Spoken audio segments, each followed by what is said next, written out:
maintenant en France avec cette mobilisation des habitants dans les Landes. Une ligne à très haute tension doit être installée entre la France et l'Espagne. La plupart des câbles passeront sous la mer, sauf dans la région de Cap-Breton où ils devront être enterrés sous 5 communes.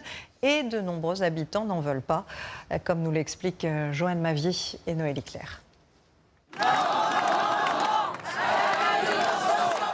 Pas de vacances pour ces 200 manifestants, opposés au projet de passage d'une ligne à très haute tension qui doit être enterrée sous la station balnéaire très fréquentée de Cap-Breton. Cette manifestation, c'est un point de départ, on l'espère, pour que les gens se soulèvent et disent non au passage ici de cette ligne.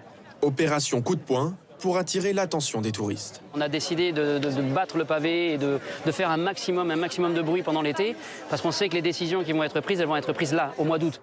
Le projet est titanesque, relié sur 400 km, le réseau électrique français à celui de l'Espagne, grâce à une ligne d'une tension de 400 000 volts, transportant l'équivalent de la puissance de 2 à 3 réacteurs nucléaires. On a connu cet hiver des périodes de tension sur le système électrique en hiver. Ça va nous permettre d'augmenter nos capacités d'importation quand le système est en tension à hauteur de 2000 MW. La ligne doit passer sous l'océan, sauf pour une vingtaine de kilomètres qui sera déviée sous la terre. Un canyon sous-marin empêche d'immerger la ligne au large de Cap-Breton. RTE, le réseau de transport d'électricité, promet d'épargner les zones urbaines. Pourtant, certains habitants s'inquiètent de l'arrivée des câbles près de chez eux.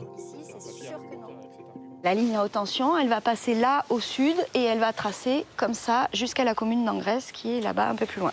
À moins d'1 kilomètre de la maison de cette mère de famille.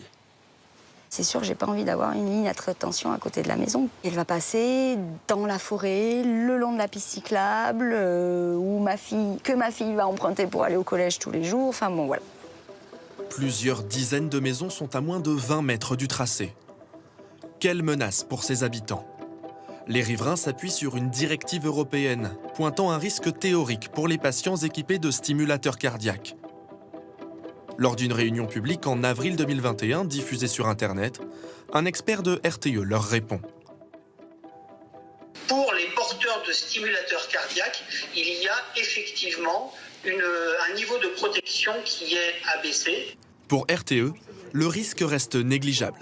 Je tiens à être très clair là-dessus, il n'y a absolument aucun risque sanitaire sur ce projet.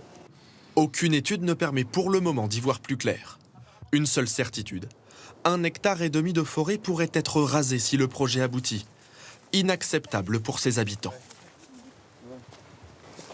À mon avis, il est plus que centenaire, c'est clair. Sur le passage de la ligne, beaucoup d'arbres d'exploitation et plusieurs chênes lièges.